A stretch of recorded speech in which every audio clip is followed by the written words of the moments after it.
right, what's up, everybody? Good morning. Welcome to a Thursday edition of Morning Scone presented by Brock, the Baton Rouge Orthopedic Clinic, HUDCO Roofing, HUDCOroofing.com, Restored Motions, RestoredMotions.com, and ProCharge EV, ProChargeEV.com. I gave you the because YouTube looks hazy. Are you all seeing this? I don't know what that could be.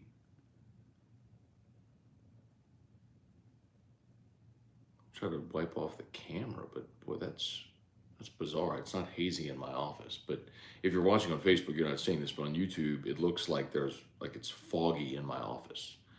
Weird. Anyway, okay. Let's say some good mornings here. If you missed it, of course, LSU and Kentucky continue their preparation for Saturday's Super Regional action out at the box. Thanks to everybody who came out to Don, not to Don Juan, excuse me, to Oliver Twist last night for Scone and Tea. Don Juan Saturday for LSU Kentucky whiskey and wine. Looking forward to it. So Paul Skenes, Dylan Cruz named finalists for the Golden Spikes Award. I am, man, y'all, I am really, really, really hoping that one of those guys wins this award. Y'all hear me say it all the time that, you know, I love to see history. And look, Ben McDonald won the Golden Spikes in 1989. I was 7 years old. So I don't have any great recollection or memories of Ben McDonald winning the Golden Spikes. I certainly remember Ben McDonald pitching at LSU. I can't say I have these super keen memories of all that therein. What I do remember is being in Sandestin with my family in the summer of 1989 and watching the College World Series. And that was, of course, when Stanford beat LSU, brought Ben McDonald out of the bullpen. But in any event, all that to say, I would love to see either Skenes or Cruz win the Golden Spikes this year. I would say I'm probably partial to, excuse me.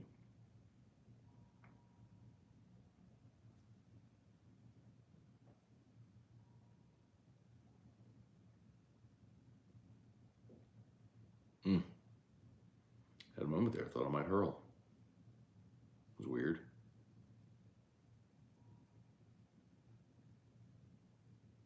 Okay, and we're good.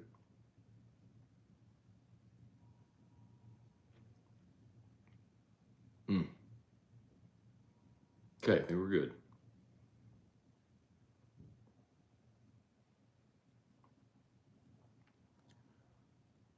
That was weird. Okay. I'd probably be partial to Dylan Cruz because he's been here for 3 years, and yeah, Matt, I didn't want to mention the name Paul Carey, but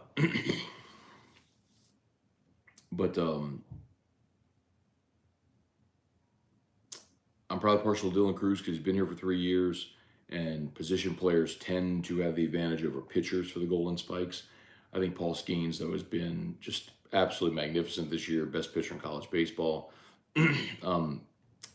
It has been rarer for pitchers to win the Golden Spikes. The third finalist, so Cruz and Skenes there's always 3 finalists for the Golden Spikes. The 3 finalists are Dylan Cruz, Paul Skenes, and Jack Caglione from Florida.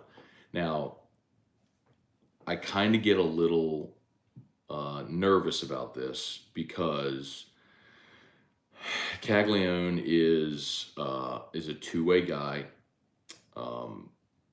He's pitched for Florida this year, and he's hit 31 bombs, which not only leads the SEC, but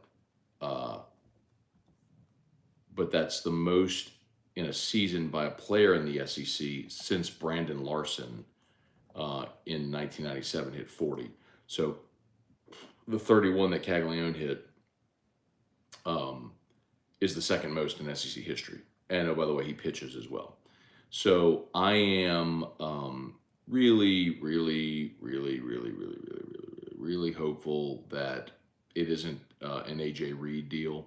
If you remember back in 2014, I mean, Aaron Nola was the best pitcher in the country. He won National Pitcher of the Year. But AJ Reed from Kentucky was a two-way guy. He pitched and also led Florida or led Kentucky in hitting that year and won the Golden Spikes. So, Caglione has a 3.78 ERA on the mound. He's thrown 69 innings. So he's a guy that has been a guy for them on the mound, but then also has been, their best hitter, or one of their best hitters, 337 and 31 bombs. So we'll see. I mean, again, my druthers is I'd rather see Dylan Cruz win it. I hope Dylan Cruz wins it. I would not be upset at all if Paul Skenes wins it, but I would be really, really, really bummed if Jack Caglione wins it. So, anyway, okay, let's say some good mornings here.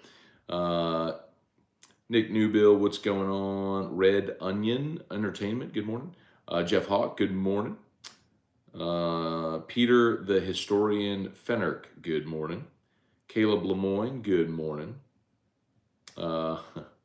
Weston Weaver, Trivia Carter, LSU Burner. Jason H., good morning. Chawalt 1, good morning. Tim Gocher says, good morning. I'd be okay declaring Skenes and Cruz co-winners of the Golden Spikes. Yeah, obviously that's not going to happen. But, my one fear is do Skenes and Cruz neutralize each other's vote? It's sometimes that happens like with the Heisman, right? If you have teammates or guys from the same conference, they could sort of dilute the regional vote that you would get. I'll tell you the thing that might play in probably Cruz's hands is the fact that he does have name recognition over 3 years. And you probably have a lot of voters outside of the Southeast. Given all three finalists are from the SEC, you have voters from outside of this region that maybe aren't as familiar with Caglione as they are with Cruz and Skenes by extension. So maybe that vote outside of this region goes to the guys who are more well known. Wendell Norman, Antron Hemingway, good morning. Good morning, good morning. Brian Wynn, what's going on? Good morning. Hey, Dad, what's up? Trey Patan, Dustin Balello, what's going on? Bubba Tatum, so who wins Golden Spikes? Bubba, I'm going to say Dylan Cruz wins it. I say that with very little confidence for all the reasons I just said. But we do tend to see position players favored over pitchers. Every year there is a National Pitcher of the Year, right? Every year there is a great pitcher. Now, everyone says that, there's this consensus that Paul Skenes is the best pitcher in college baseball since Steven Strasburg. Well, Strasburg won the Golden Spikes back in 2009. Trevor Bauer was another dominant one who won the Golden Spikes in 2011. I mentioned some of the two-way guys. AJ Reed in 2014. Brendan McKay from Louisville was a two-way guy in 2017 who won it. So we have seen that. But, Ivan Melendez won it last year from Texas. Kevin Kopps, the closer from Arkansas, won it 2 years ago. But then Adley Rutschman was a catcher. Andrew Vaughn was an infielder from Cal. I mentioned Brendan McKay. Kyle Lewis, an outfielder from Mercer, who I just don't remember at all. Ben Attendee won it from Arkansas. You see my point? It's Chris Bryant, Mike Zunino, Bryce Harper, Buster Posey. You get the point. Now there was a year where in 4 consecutive years, you went Tim Lincecum, David Price, Buster Posey, Steven Strasburg. So 3 out of 4 years went to a pitcher. So it happens. It happens. It's not to say it can't or won't happen that that a pitcher would win it. It's just rarer. So I would still say that I think Dylan Cruz wins it. Charlie Cavell, Jerry DeLucky, good morning. Great seeing you last night. Yeah, man. Jerry's taking off for about a 2-week vacation, leaving tomorrow. Going to be driving up to the Dakotas, go see Mount Rushmore, going over to Colorado for a wedding, and then Arizona and all that stuff. So going to see giant swaths of our beautiful country here, from the lakes of Minnesota. Lakes of Minnesota. to the hills of Tennessee, Detroit down to Houston. Wait, I need to be singing it. The God Bless USA. Anyway, you know what I'm saying. Jerry's going to see large swaths of our beautiful country. God bless the USA. And safe travels, Jerry. Good to see you last night. Bubba Smith, Patrick Berglass, Andrew Cedar, good morning. Kirk Taylor, Kelly Gross, what's going on?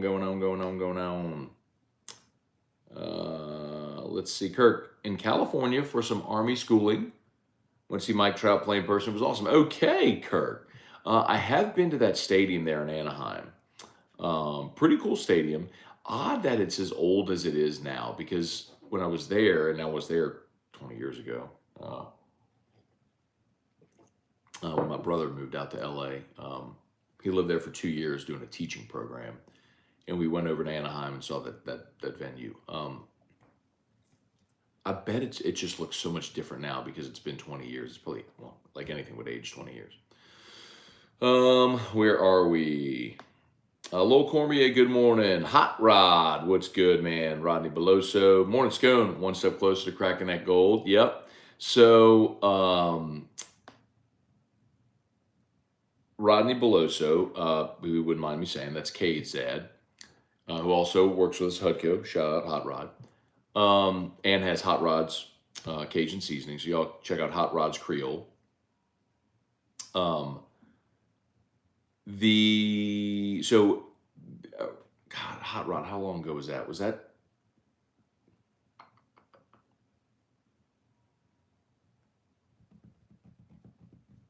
Man, how long ago was that, Hot Rod?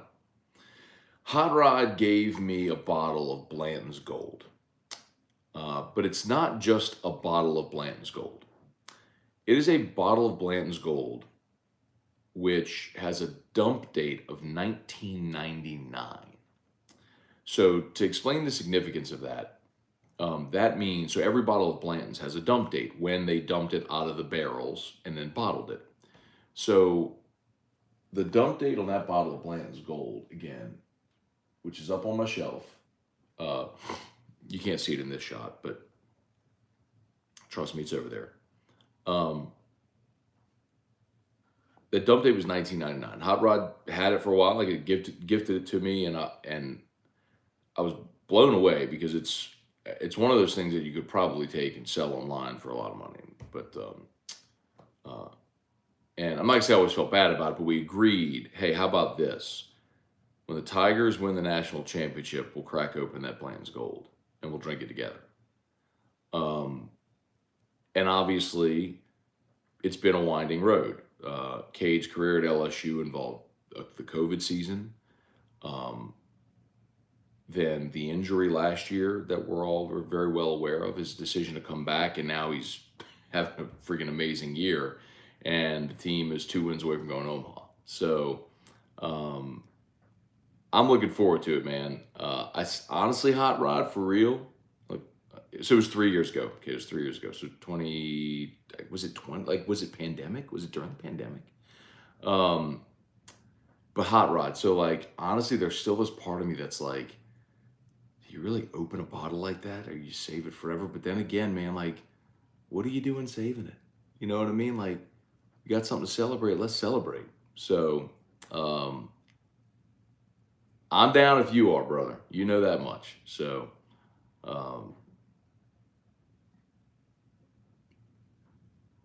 two more wins from getting to Omaha. And I know you got to be proud too, man. Been an awesome year for Cade, and fired up for him and for you and for everybody. Mark Reynolds, what's going on? JJ Tyler, Matt, why did Southern Miss get a home super regional over Tennessee? So, interesting story there, JJ Tyler.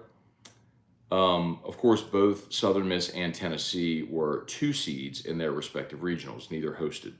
So if one had been a top 16 where they had hosted, then, and the other wasn't, then the team that was the host was top 16, would host the Supers. For example, in 2019, LSU hosted its home regional, but was not a top 8 national seed. Florida State went to Athens and beat Georgia, which was a national seed. So Florida State came to Baton Rouge for the Supers. Of course, Florida State won. That was Mike Martin's last year coaching. But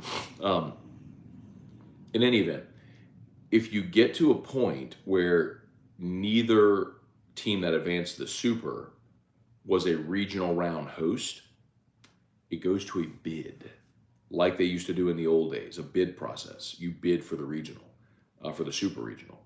And Southern Miss's bid was higher than Tennessee's bid. How about that? The team from Conference USA had a higher bid than Tennessee from the SEC. That's how it's done. That's what happened.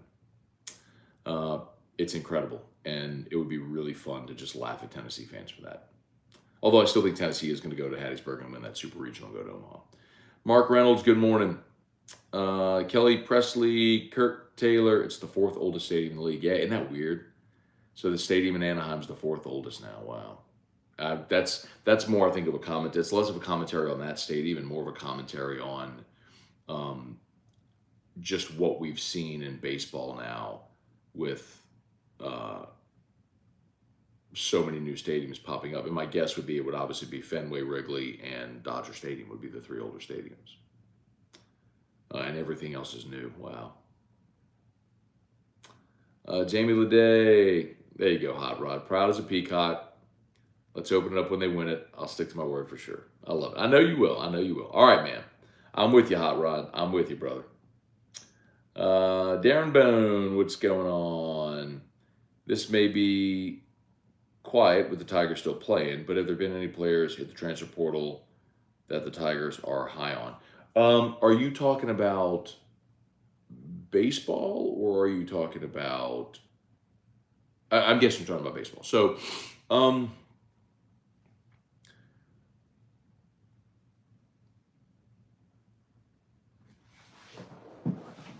on a second. Drew's backpack's moving. I'll be right back.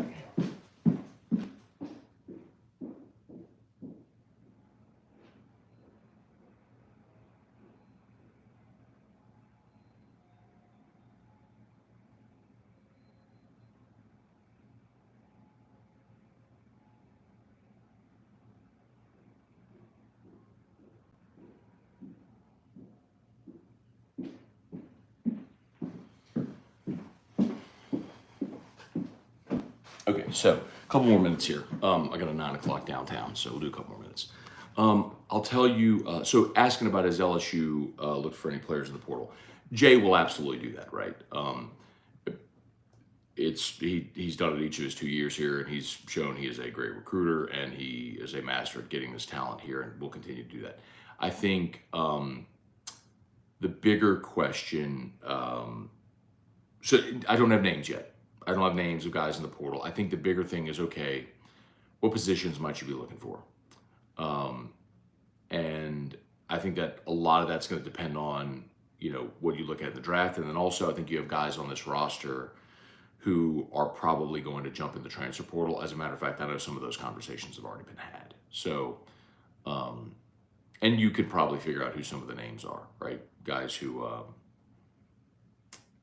maybe have been around for a couple of years, who've kind of lost their spot. And then you see, you've got super talented young guys like Guidry, who's probably going to be an infielder for you next year. Paxton Kling, who's absolutely going to be, Paxton Kling's probably your starting center fielder next year. Replacing Cruz. So, you can look around and see some of those. Morgan's going to be gone. Joe Bear's going to sign. Thompson obviously is going to sign. Interestingly, I think Hayden Travinski is going to come back for another year. It'll be interesting to see what happens with the draft process, but conversation I had earlier this week sure sounds like Travinski's landed coming back for another year. We'll see. Ways to go. But I think that's probably the more interesting question right now is who goes, so you know what positions you're looking. Remember, like LSU recruited infielders heavily last year. They got a commitment from the kid from Baylor. They got a commitment for the kid from Vanderbilt, and both of them ended up signing in the draft. And then they went and got Napolt. So, and ultimately Thompson ended up winning that job, and Dugas won the second base job, beating out Napolt and Merrifield and Gavin Guidry. Um, so anyway, I think sometimes you can look around and see where the spots are. That makes sense. But as far as names from other schools yet, not yet. But like if this year's version of Tommy White jumps into the portal, which nobody would have expected a year ago, the guy hit 27 bombs and was National Freshman of the Year, and anybody entered the portal. So you have that version of Tommy White this year, you better believe Jay's picking up the phone. Same with Paul Skenes, right?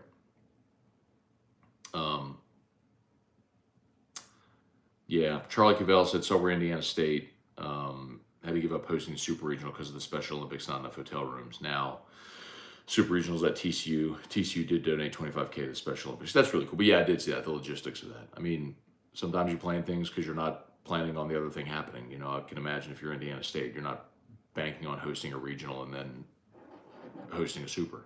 So, Tanya Grant, good morning. Shout out Hot Rod. Kate is absolutely one of my favorites to see come to the plate. So happy for the season he's having. Go Tigers. Yes, indeed. Yes, indeed.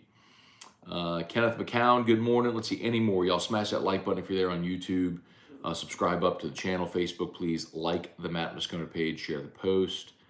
Anthony Court, good morning. Michael Castello, what's up? Weston Weaver, Matt, with the schedule of the World Series, could Skenes pitch the first game and pitch in the championship series? Yes. So absolutely, that will happen. So Skenes will pitch your first game in Omaha, no doubt. And then if you advance to the championship series, he would pitch, if not the first day of the championship series, he would pitch the second day of the championship series. Sometimes how that schedule falls has you a little disadvantaged. That's what happened in 2017. If you remember, Alex Lang never got to pitch in the championship series. So, because he was slated for day 3 of the championship series. So the first day of the championship series, they tried to piece it together. They had Russell Reynolds start and then try to piece it together after that. And then they had Poche go in game 2. Well, they lost game 1. And then obviously the unfortunate situations that happened with game 2 with the runner's interference with Jake Slaughter and Kramer getting thrown out at the plate. And we all remember that. And had LSU won that game, they had Lang locked and loaded, ready to go win the national championship the next day, but they never got to him. So, but if Skenes pitches, and Skenes will pitch game 1 in Omaha. So Skenes pitches game 1 in Omaha, and that year in 2017, it was, I want to check just to make sure I don't have this wrong, but I'm almost positive it was Poche who went the first game against Florida State, and they were, if you remember that year, Poche was trying to get the LSU career wins record, which ultimately he did. But Poche pitched the first game, and he did it in Omaha. Let me just make sure that I have that correctly. LSU rallied, won at 5-4, and it was, I'm almost positive it was Poche that started. No, Lang started the first game. Oh, Poche came out of the bullpen. Poche came out of the bullpen. That's right. And Poche got the win out of the bullpen. That's what it was. So they used Lang. So they went Lang, Poche, Hess. So by illustration, for those who were saying, man, you would hurt, you hold, no. You don't hold anybody. Like, you're trying to win a national championship. You go with your best arms. So anyway, but in doing that, it set them up for the way that they played through the rest of the tournament, because they went to Eric Walker in game 2, but that's when Walker blew out. They had to come back. So that was, the Florida State game was Saturday. Monday's when Walker blew out. They came back and played on Wednesday in an elimination game against Florida State and won that elimination game against Florida State.